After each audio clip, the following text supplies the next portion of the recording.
Should you apologize for feeling good when bad things happen to other people?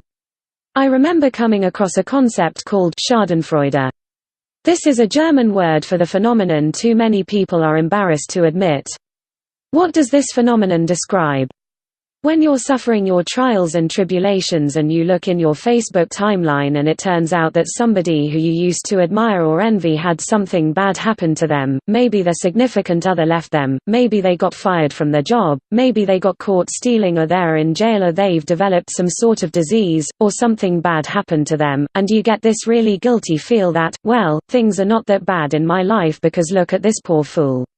It's okay, you can admit it. Schadenfreude happens even to the very best of us.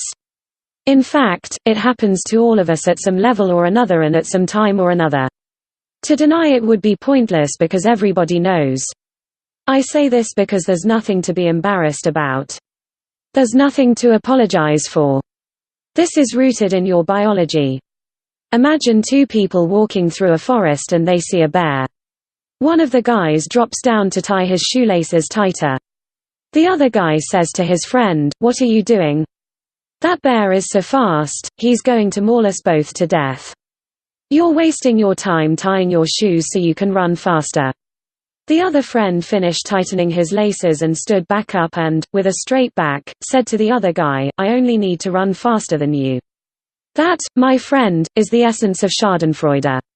It's baked into us, this evolutionary instinct to at least be in a better position as somebody else. We're not all that happy, we're not all that fulfilled, things may not be going well in all areas of our lives, but as long as we are in a somewhat better position, that's all that matters.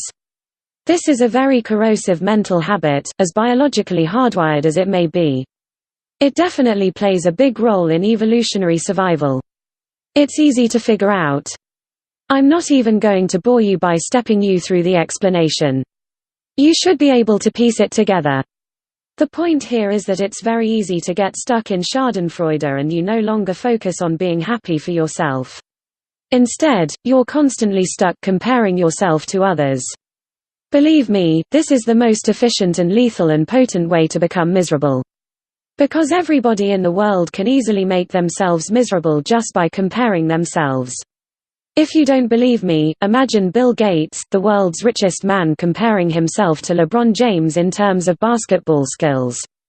Bill Gates is one of the most powerful and richest man in the world, but believe me, he will feel miserable because he just doesn't have it. No way in hell is he going to be as good at hoops as King James. It's just not going to happen. And as ridiculous as this comparison may seem to you, you do it all the time at a certain level. It doesn't do anybody any favors. If anything, it makes you hate other people because you're always lining up the things that are missing in your life to the things that they have. It delights you when bad things happen to them. Reboot your habitual mental patterns. We are the products of our mental habits. The good news is that we don't have to be stuck with the habits that we have.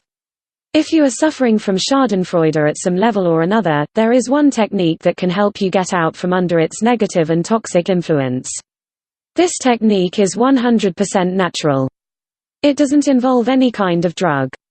It is absolutely free of any cult, religion, philosophy or mysticism. Instead, you call the shots. You are in control, and you remain fully aware. Click the link in the description to reclaim your mental peace right here, right now.